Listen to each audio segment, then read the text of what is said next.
咁呢個係所有跳躍型嘅運動員先會明白一種非常特別嘅挫折感。咁你健身室入邊喺球場上面做嘅都係大家口中啱嘅嘢，咁深蹲啊、爆發力訓練啊、各種嘅跳躍嘅課表啊，甚至你加咗啲你喺網絡上面見到啲高階啲嘅訓練，咁你比任何時候都更加用力去訓練，咁但係數字就係唔喐，你個垂直跳躍高度就係停喺原地，咁然後喺某個時間點咧，你嘅膝頭哥仲開始喺每一次訓練之後咧，就默默喺度抗議，開始有啲唔舒服出現。咁大部分人以為咧要跳得更加高咧，就係不斷咁樣加碼，更加多嘅重量，更加多嘅次數，更加多嘅強度。咁如果冇效果咧，咁個答案一定就係要更加用力。咁但係如果真正嘅問題根本就唔係你唔夠努力咧，如果問題其實係你嘅身體從來未真正學識點樣將力量轉換成去跳躍嘅高度，而你嘅膝頭哥依家淨喺度為緊呢個落差付出緊代價。咁嗰位嘉賓咧就係將自己成個職業嘅生涯咧都投入喺呢個落差入邊嘅人。咁 Moxness 博士咧係一位 THP Strength 任職嘅運動物理治療師同埋表演教練，咁同時都係一個好出名嘅 IG account Athletic Dog 嘅創辦人。咁佢服務咧係嗰啲唔係淨係想要疼痛消失，而係真係想跳得更加高嘅運動員。咁 Ben 咧係以一件事聞名嘅，咁佢將跳躍嘅科學啦，例如力量、時間、肌腱行為、動作力學轉化成為一套可以俾一般人實際操作嘅系統，咁幫助佢哋喺起跳嘅時候咧產生更加大嘅力量，咁同時俾關節真係有能力去承受每一次落地嘅衝擊。咁呢就我哋要講嘅係真正驅動垂直跳嘅嘢。咁點解有啲力量睇落好普通嘅運動員可以跳到高度好似要掂到天花板咁？咁有啲點解喺健身室入邊好似怪物一樣嘅人，但係離地咧淨係跳得少少，同埋你要點樣打造一個同時好有爆發力，但係又頂得住可以長期使用嘅身體？我哋要學嘅係點樣跳得更加高，而唔係將我哋膝頭哥當係一個可以用完就掉壞咗又再換嘅一個消耗品。咁 Ben 歡迎你嚟到我哋嘅節目。咁 Ben 當一個運動員行過嚟同你講話，我就係想跳高啲。咁你覺得大多數人最誤解嘅係要做到呢件事，其實真正需要嘅係乜嘢呢？ I think the first thing is just the level of specificity that you need to jump higher. You know, when athletes come to us and say, oh, I want to jump higher, you know, like what plyometric workout should I do to jump higher? You know, like all these different like box jump variations and whatnot. Really, it comes down to how many times do you max effort, full approach jump every single week. And the mistake that they make is they're like, well, you know, I jump a little bit during my basketball games or my volleyball games. You know, is that enough for me to jump higher? And, you know, when you're young, yeah, it's a good base to build. But if you want to jump high, you need to specifically have closed jump sessions, as in like not a bunch of other variables like with a ball and, you know, defenders and whatnot, and actually get in max effort approach jumps. Like we want, you know, a random benchmark that we kind of have or a standard benchmark that we have. It's relatively arbitrary, but it still holds true, is you want to get 10,000 jumps in before the age of 16, which I think if the math is right, that's something like 100 jumps a week for like 2 years or something like that. So, yeah. 如果你淨係可以用一句説話去同一個12歲嘅小朋友解釋垂直跳係乜嘢嘅話，你會點樣描述？咁乜嘢嘅人先係擅長跳躍嘅人呢？ Again, going back to they've jumped a lot in their youth, you know, and also just a variety of jumps too. You know, there's 2-foot approaches, 1-foot approaches. You know, oftentimes guys who come from a track background and do like triple and long or high jump, also jump really high, both off of 1 and off of 2 feet. If I was to explain it to a 12-year-old, I would say if you want to jump higher, you need to jump a lot. Like you're going to develop the coordination you need to jump high, and then we can build qualities outside of that. You know, your strength, power / rate of force development, elasticity, all those fun things. But if I was just talking to I have a cousin who's like, I think she's 14, but if she was still 12, I would say, you know, her name's Lexi. They say, Lexi, if you want to jump higher, you need to jump a lot. 咁當你將垂直跳拆開嚟睇嘅時候，你會特別關注邊啲主要嘅成分呢？咁例如力量啊、時間啊、肌腱啊、協調啊，咁佢哋各自扮演係咩角色呢？ Yeah, so, well, I mean, from a physics perspective, jumping higher is just all about impulse. You know, it's force times time. You know, you want to maximize the amount of force that you apply to the ground, and you want to somewhat maximize the amount of time that you apply it. Now, you don't want to necessarily just sink down into a deep squat to maximize time. Which that's a fine strategy for standing jumps, but for approach jumps, you know, there needs to be a level of, you know, reflexive responses, tendon, you know, elastic energy utilization. So actually what jumpers end up happening is you want to maximize your range of motion. So you want to be low and fast. Like that's the bare bone, simple explanation for it. And they'll maximize the range of motion. And then as they get better and better, they'll actually decrease the time they spend on the ground because they're accelerating their joints at a faster rate and producing more force, usually utilizing the elastic components of their musculature better. So a lot of it's just like, especially for 2-foot jumping, a lot of it's just, how much, like what's your max strength? There's a pretty high correlation with, what's your squat and how high do you jump, given that you have the coordination. And then a sub-component of that, or a second component of that is like, what is your rate of force development? We have guys that come to us that they squat a ton of weight. They squat 405, 2 times body weight, but they can't really power, but they can't even power clean 200 pounds, and some of it's like just a relative coordination of the power clean, but other times it's also, they just don't have the RFD. Like they have somewhat the coordination of the power clean. They could probably get better, but they just do not have that rate of force development in that second pull to, accelerate the bar up to the shoulders to catch it. So there's the max strength component, there's the power component or the rate of force development component. I'm not necessarily a huge fan of the term power, but RFD. And then the third component would be elasticity. So especially for your block foot, which is going to be a relatively stiff contact, you need to have a lot of reactive strength to deflect yourself off the floor and into the air. On a 2-foot jump, so on a 1-foot jump, the eccentric component and the concentric component both contribute towards increasing your jump height because your center of mass is rising basically the entire time because of the hinge moment. But in a 2-foot jump, the eccentric component, especially with your plant leg, essentially just potentiates the concentric. So you're stretching your tendons, you're breaking your momentum, you're setting yourself up in a good position to produce force, like at your optimal, or close to optimal, cross bridge length tension relationship.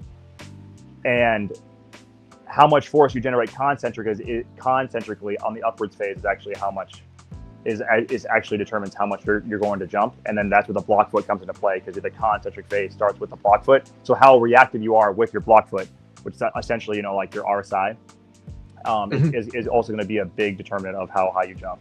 Hopefully that wasn't too scientific. I can rant about these things a lot.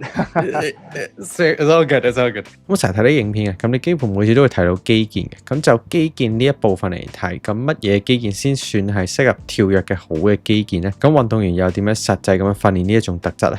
Yeah, so first, I'm actually a proponent of I want to develop compliance before stiffness, or elasticity before stiffness. So I want to develop the neuromuscular coordination, which is your active muscle stiffness, so you can actually stretch your tendons. Take a power lifter or even an Olympic weightlifter, for example, guys who are super strong, they probably have really, really stiff tendons from doing so much weightlifting, but they don't have that coordination component, and especially that eccentric rate of force development. Only lifters probably have really good concentric rate of force development, but they maybe have a little bit less eccentric rate of force development compared to somebody like a triple jumper, for example, like a Christian Taylor of the world, or of the world. So you first want to develop that coordination component of active muscle stiffness. Can I stretch my tendons in the context of a stretch shortening cycle? And then once we develop that base, which, going back to what I said earlier, is just doing a lot of jumps, like doing a lot of jumping, doing a lot of sprinting, elastic activities. Now let's layer on strength on top of that. Like most of the best jumpers that we work with, they started off doing very little weight training, maybe some isometrics or something, just like as a warm up, and they just jumped a lot from ages like 12 to 14 to 16. So they jumped for probably 2 or 3 years before they even really touched a weight. And then they started doing basic strength training on top of that after they already kind of milked jumping for what it was worth. They ran into plateaus, they ran into knee pain, and then now you do strength training in a more structured program on top of that, which will stiffen your tendons, it'll grow your muscles, it'll make your connective tissue more better at transmitting force. There's different structural and neurological adaptations that happen to make you a better athlete. And yeah, in tendon specifically, you get a stiffer tendon, and now you're stretching a stiffer tendon, so you get more force out of it because of Hooke's law. Force of a tendon is equal to stiffness times displacement. So. 我記得你頭先有提過嘅，就好多運動員有個答案就係重量舉得越重咧，就會跳得越高。咁喺咩情況下面呢種諗法係有幫助嘅？咁又有啲咩情況咧，佢係完全失效嘅？咁既然你話仲有其他關鍵嘅成分，你可唔可以分享一個例子？咁就係嗰種會唔會有啲人係喺健身室投資過多時間嘅，咁但係喺啲真正影響垂直跳表現嘅品質上面咧，又投資太少時間嘅運動員 ？Yeah, I mean, just go to your local gym, go to your LA Fitness noon ball, like they play basketball at noon. And I'm sure a lot of those guys that, look like a bodybuilding, powerlifting type, they probably squat 400 plus pounds. They probably squat double body weight, but then you ask them to jump and then they'll do like a little, kind of running hop, and they don't jump high at all. And then some of them don't even have very good standing vertical, so they're just not super explosive. When you lift slowly for a long period of time without doing any sort of power or elastic work, you kind of just get used to moving slow, essentially. Not that lifting slow makes you slow. Like if you are doing power work, sprinting, jumping on top of lifting heavy, then it's great. But if you're just lifting heavy and doing nothing else on top of that, then you're probably not going to be super successful. But yeah, I mean, anybody who squats a lot of weight but doesn't jump high, they simply just lack coordination in jumping, usually elasticity, and usually also some, especially early phase rate of force development when it comes to power. Like they probably have pretty good late phase, which is like the 100 to 200 millisecond window, like let's say 150 to 200. But that early phase, that 0 to 50, 0 to 100, 0 to 150, they probably have a deficit there because max strength is just not translated as well to those earlier phases of RFP. 咁當你見到大多數運動員為咗跳得更加高喺度訓練嘅時候咧，你覺得佢哋最大被經常忽略嘅錯誤係乜嘢咧？咁嗰啲錯誤係點樣靜靜雞咁去限制咗佢哋嘅進步咧？ One would be they jump through knee pain. They get knee pain. They don't know how to manage knee pain or even like Achilles pain or even hip pain, and they continue to try and jump more and more. Like they hear us talking about, you need to jump every day to jump higher, which is like true when you're kind of a prepubescent athlete, like before puberty. But they continue to jump through knee pain, and then now pain becomes their limiting factor. They have what we call a health deficit. They're just not healthy enough to like push their nervous system to a high enough capacity to increase their capacity, right? Because they have pain, and like your brain will just inhibit you if you have pain. And two would be they focus way too much on like traditional plyometric workouts, when in reality, if you sprint 2 or 3 times a week, and if you jump, let's say twice a week, for most people, that's going to cover 90% of your plyometric volume, because sprinting is Plyos, jumping is Plyos. We're doing some low-level bounding and like skips and single leg hop type stuff like in the warm-ups prior to sprinting. So like we're still doing some other traditional Plyos, but like doing a 45-minute plyo workout, like you see on the internet oftentimes, just does not drive the needle. It will if you're very untrained, but like if you want to take your vertical from 36 to 42 inches, like you got to get super, super strong, 2 times body weight squat. You got to get really powerful, probably like a 1.4 to 1.5x body weight clean. And you have to have well-progressed elastic progressions. Like this means jump sessions every week. This means a well-progressed sprint program. And then we will layer in some traditional plyometrics. Like we love depth jumps, or I love depth jumps. And we also do some more like intense single leg hops, bounding, and like some complex sets. And that's later on in the program as we kind of intensify the training. 咁如果一個人垂直跳咧，棘咗喺同一個高度幾個月咧，咁你第一樣嘢會去檢查嘅係乜嘢？係咪佢設計嘅訓練啊，定係佢哋恢復同埋休息日出咗問題咧？I would look at volume load. I would say how much of everything are you doing? I would say, how much strength training you're doing, power, elasticity, jumping. I've seen both. I've seen both where guys are just jumping too much and they don't have enough neurological reserve left over to like have a high quality strength session. They'll go out and jump for 45 minutes and then try and squat heavy for another 45 minutes or even power clean. But like they're already sapped. Like they already got their neurological like adaptive potential for the day, and they're not progressing up their strength and power. And then I've also seen on the other end where they're healthy, but they're not jumping enough. Like, I would like athletes to be able to jump, in the initial stages, like a novice to maybe intermediate, I would like athletes to be able to jump twice per week. Like I love the setup of like jump and sprint Monday, jump and sprint Thursday, and then you do a lower body strength and power lift on Tuesdays and Fridays, or maybe or Saturday if you need more time to recover. And then eventually we progress them into, we'll probably lift Monday, Wednesday, and then just jump once a week on Fridays, and they'll sprint on Monday, Wednesday, depending on like what level you're at. But if you've hit a vertical jump plateau, you likely have some sort of deficit, whether it's strength, like just not strong enough. Like if you're shorter, you have to be stronger than if you're taller. Same thing goes with, your power clean and RFP.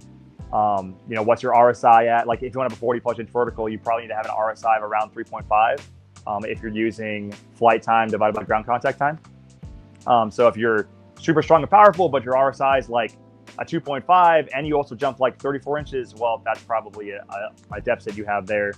And then the other thing is, it can also be a technical deficit. Like there's also athletes that come to us. I mean, actually, the majority of athletes that come to us just do not have the bare bone basics of jump technique. They have poor rhythm.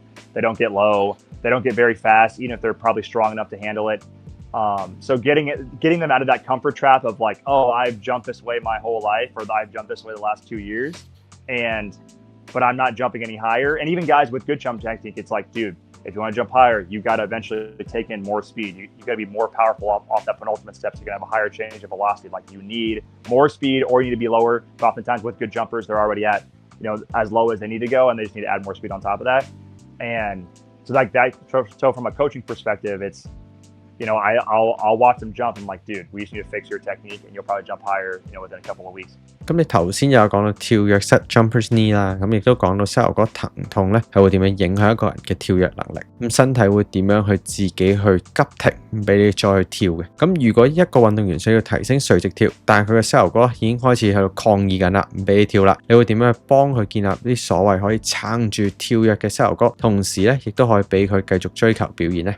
Yeah, luckily tendons are pretty easy. So it depends on what stage they're in. If they just had a flare up and they're kind of in that reactive stage, usually just like 2 days of rest, or maybe just like 2 days of just doing some isometric or slow strength training, and they'll be back to relatively normal. Like let's say they jump on a Friday, they get a flare up to like a 6 out of 10, 7 out of 10 pain. Well, I'll probably say, hey, take the weekend off, don't do anything, see how you feel Monday. Monday, they're probably at a 5 or 4. Like let's just do some slow, heavy strength training. Like this means just like slow, heavy hack squats. 3 seconds up, 3 seconds down, try and add weight and go relatively close to failure. And their pain will probably come down even more from that. And then by Wednesday, they're probably going to be at like a 3 that might warm up to, let's say, a 1 or a 2. They'll be able to do clean pulls or maybe clean pulls from blocks.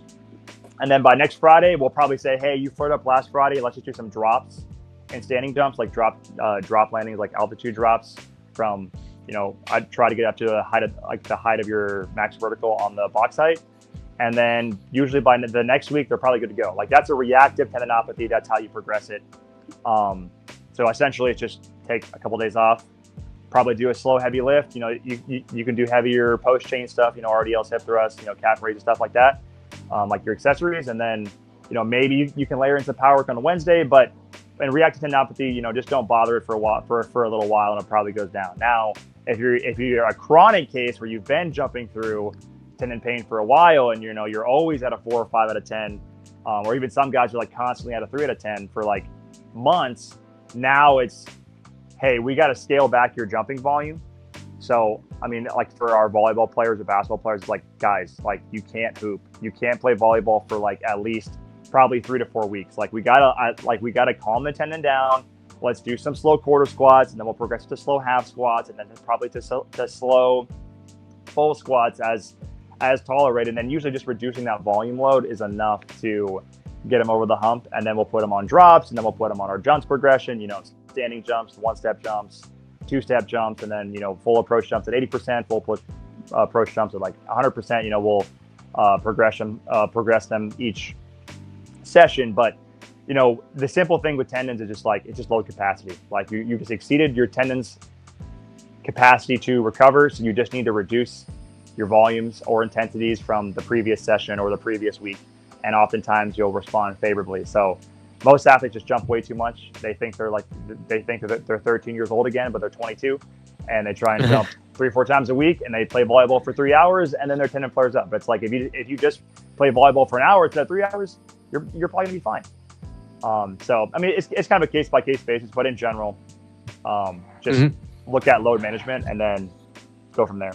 咁好多教練喺度講保護膝頭哥嘅時候咧，都會強調落地嘅技術嘅。咁對你嚟講咧，有冇啲關於落地或者我哋叫做吸收力量嘅一啲關鍵嘅模式咧，係俾你喺運動員真係開始衝跳躍表現之前咧，一定會檢查嘅？Yeah, I can't say I look at. When I was working in the clinic I am a physical therapist, but yep.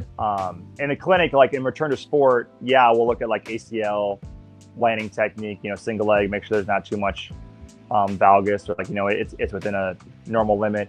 When it comes to jumping specifically though, like you're going to hit some pretty crazy positions no matter if you're healthy or if you're hurt. So I can't say I look at a lot of landing technique. What I do look at is, when they're doing drops, can they stick the landing with a box at 40 inches? Can they stick it in a quarter squat or like a half squat? Can they yield a little bit and then stop themselves? Because some guys will do drops and they'll just mush into the ground, but that's too soft of a landing. We want them to get used to the hard impacts before we progress them up to jumping. So, we'll start the box at 12 inches and then we'll gradually work their way up to, 40 plus inches, depending on what their max vertical is. And then as long as it's pain-free. So make sure it's pain-free, and then we'll go up in box height, and I'll make sure they can stick the landing. And once they can do that, I don't really do a lot of single leg landings, but that would be another option. And then you can progress them from there. 咁如果依家有一個運動員或者教練喺度聽緊，佢就想要一個簡單啲嘅起點。咁嚟緊呢幾個月入邊咧，如果佢淨係可以專注到2到3個重點去提升垂直跳咧，你會叫佢具體做邊幾樣嘢咧？ Jump at least once a week. Jump 50 times. Jump 50 to 100 times every week, as long as you can tolerate it. If you already jump 36 to 40 plus inches, probably 25 times, 25 to 50. I only jump probably 20 times in my jump sessions, actual full jumps. So jump at least once a week, maybe even twice a week. Get your squat up because you're probably weaker. And by squat I mean deep, high bar, heels elevated, back squat. Not quarter squat, not half squat. I mean deep, high bar back squat. If you can't back squat, then do front squat. If you can't front squat, do a belt squat, or even I guess a leg press will be fine. But I front squat and do belt squat. I don't really back squat anymore because I'm too tall. But to actually go deep. But deep back squat, get your deep back squat up, and then get your power clean up, and then sprint twice per week. I don't worry about plyo progressions. Get about 200 meters of sprint, get about 100 to 200 meters of sprint volume, depending on what you're working on, acceleration or max V. Make sure you do get some dose of upright running.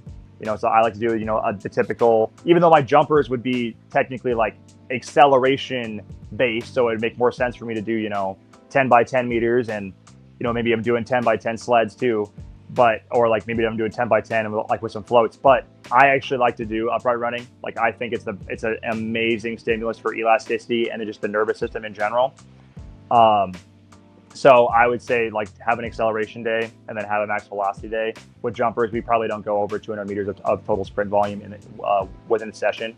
So the most we might do is probably 3 by 60 meters for a max V day, but usually our max V day might just be 4 to 5 by 30 to 40 meters. So just for context. But yeah, sprint twice per week, jump once per week, get your squat egregiously high, and get your power clean egregiously high, and you'll be successful.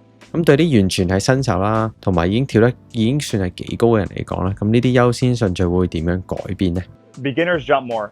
Depending if the beginner is a 30-year-old versus a 15-year-old, it's going to change. But beginners jump more. So I would like beginners to jump at least twice per week. Even some can even do 3 times per week. Some might even jump. They might jump and sprint in the morning on Monday, Wednesday, Friday.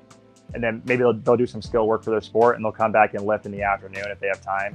Or they'll do some penultimate step practice more times throughout the week. But beginners will jump more. So beginners, you want to jump 2 to 3 times per week. I mean, if you're 12 or 11, you could jump 4 to 6 times per week if you really wanted to. But I like a good 2 times per week jump session, 2 times per week lower body lifting. They don't lift a lot of weight, so they'll easily be able to handle all of the squat and power clean volume along with the jump and sprint volume. Now, if they're already super strong and powerful, they might not be able to handle that. But usually jump twice per week is probably a good recommendation for a beginner, maybe even 3 times. And then for an advanced athlete, we only jump once per week, just because they just can't tolerate. They jump once per week, and they might do some walkthroughs the rest of the times per week if they're fixing their jump technique. Maybe they can do some drills, some short approach drills for 10 minutes, on Monday or Wednesday. But for actual jump sessions, probably only once per week.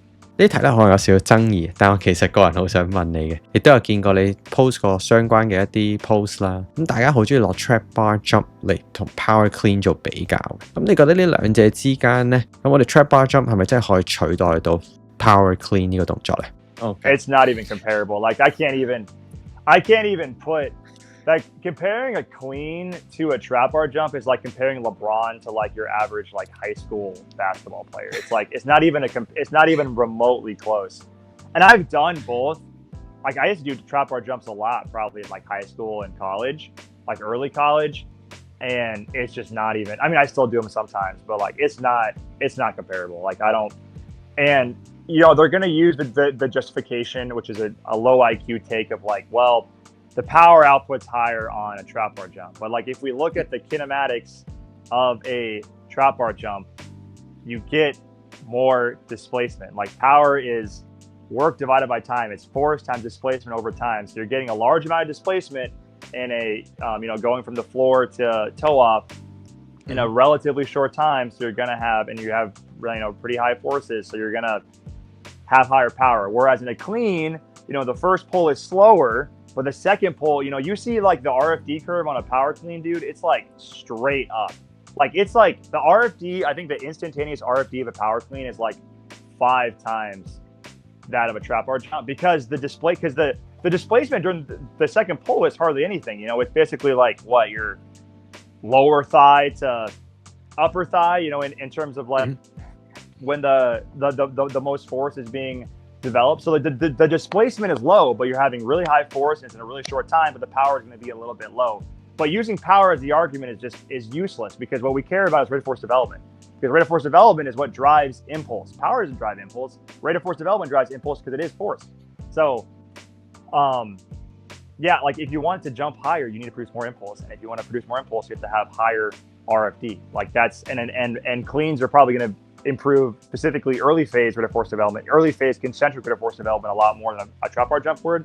Plus you have the component of, you get some shock loading on the catch. Like guys will pull their quads catching a clean, like catching a power clean. Like it's very intense to catch, you know, 250 on your shoulders. Like that's, and then intent is already built in. Even if you measure a trap bar jump with velocity, that's okay. But with a clean, there's like the survive or die thing with, you have to get this bar up to the shoulders. And like that just puts you in another level neurologically. And you get this kind of like feed forward pre-tension mechanism. Like my best cleans feel like, you know, I pretty much knew right when I pulled the weight up the floor, whether I was gonna hit the clean. Like it's like my brain was ready to rock, and you just don't get that same feeling with a trap bar jump. And you know, I would go as far as say it's like, if you don't clean with your athletes, like you just don't care about their athletic development. Like I would probably say that as, I mean, it's kind of an absolute statement.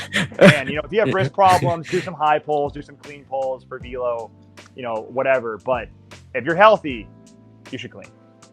咁通常喺節目嘅最後啦，通常都會問嘉賓一啲反思型嘅一啲問題，因為咁樣可以睇翻我哋平時嘅諗法係會點樣隨住時間去改變嘅。咁你咁多年啦，同運動員同埋中意運動嘅一般人一齊工作嘅過程入邊咧，有冇一個你以前覺得好堅信嘅一啲訓練或者復健嘅理念，係你而家睇翻其實係完全係錯嘅？ That's a great. I thought when I saw the list last night, I was like, I don't even know if I could think of a good answer for this, because I'm probably there's probably been a lot. I think, you know, I think maybe early on in my career, I probably valued like some like PRI, like from a rehab perspective specifically, I maybe valued like some PRI, like corrective exercises more than I should have. I mean, I've always been like a performance coach, like geared towards strength, but like I think just being really, really strong can, you know, not only help your tissue integrity and like prevent injuries, but also like enhance your performance. I think, especially when I was younger, I mean, like if I reference back to when I was in high school, like my thinking in high school was like, you know, you lift heavy, you know, you're moving the bar slow, like you're going to be slow, even though I was, you know, jumping on top of that. But I would say that's probably the biggest change I've had just in my life of, you know, being really, really strong is going to drive a lot of adaptation just globally everywhere. It's also going to raise your pain threshold so you don't feel, you know, as much pain as you normally would. And, you know, it raises your power. It makes you a healthier athlete. So I would just say I probably undervalue just getting crazy strong earlier on in my career and both as a coach and as an athlete.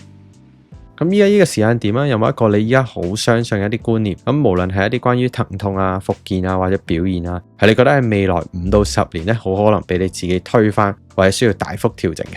I don't know.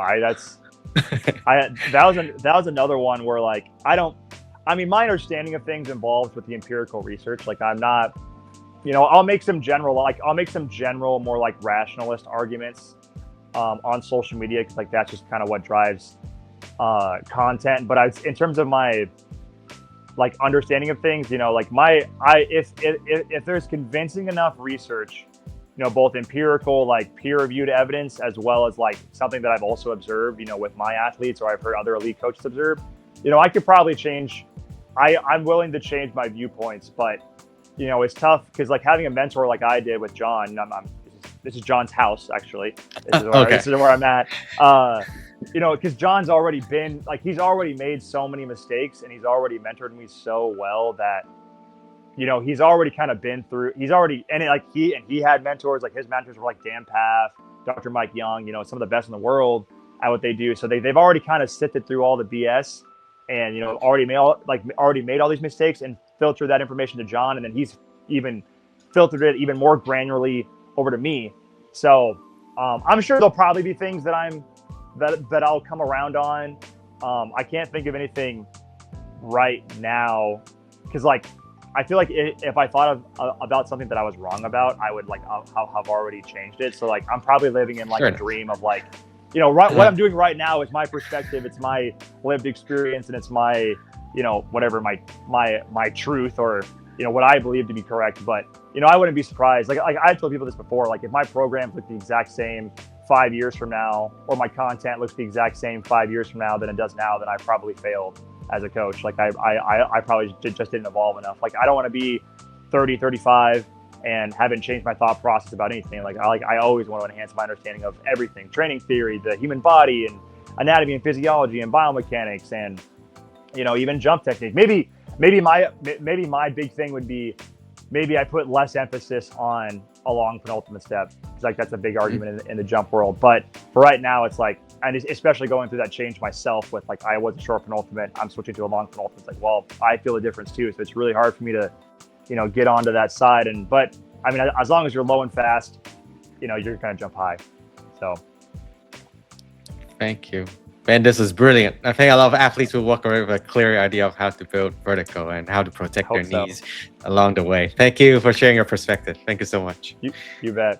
咁喺我哋結束之前，如果你想更加深入認識阿 Ben， 了解佢嘅睇法，關於跳躍表現、力量同埋基建，或者身為教練，你想追蹤佢分享嘅訓練內容，學習佢點樣設計跳躍同埋爆發力嘅系統呢？咁我喺下面嘅簡介咧擺佢嘅 Instagram 同埋相關嘅連結，咁大家就可以自己去睇下啦。咁對我嚟講，今日呢段對話咧，唔係淨係關於點樣將垂直跳嘅數字拉高嘅，而係關於我哋點樣去理解識跳呢件事本身。我哋太習慣用呢單嘅指標去定義跳躍嘅，例如深蹲舉幾重啊，體重有幾輕啊，摸框摸唔摸到啊。咁但係呢一集入邊咧，Ben 係咁提醒我哋嘅係垂直跳唔係淨係力量加更加多咁簡單嘅。咁佢牽涉嘅就係你可以幾快咁產生力量啦，基建點樣去儲存同埋釋放翻能量啦，你嘅身體點樣協調每一個關節同埋每一次起跳同埋落地嘅。如果我哋就一味加重量、加訓練量、加啲花式嘅高階動作，咁但係冇去檢查自己嘅力量究竟可唔可以喺正確嘅時間用出嚟，基建有冇俾人當成一個需要訓練嘅組織，同我哋動作本身有冇效率，咁我哋可能就會停喺原地咁樣用力，而冇真正去往跳得更加好嘅方向咁樣去前進啦。咁或者你係籃球員、排球員，或者你係教練，或者單純好想摸到框，或者想跳得高啲嘅人，咁我想留翻一個問題俾你係咁樣嘅。咁當你話你想跳得更加高嘅時候，你係咪淨係追一個數字，定係你去願意去睇翻自己嘅力量、時間、基建、協調究竟少咗邊一個部分？你願唔願意去花時間將成個跳躍嘅系統一齊變好？咁如果呢一集對你有少少啟發呢，咁請你分享俾依家 keep 住喺同一個垂直嘅高度，或者明明已經好努力訓練，但係又唔知下一步應該點樣調整嘅隊友同埋朋友。咁亦都唔好唔記得訂閱呢個 channel， 同埋歡迎喺留言度話俾我聽，今日邊一句或者邊一個概念令你開始重新思考咩叫做識跳呢樣嘢。咁我哋繼續 move without limits， 我係 Jason， 我哋下次見。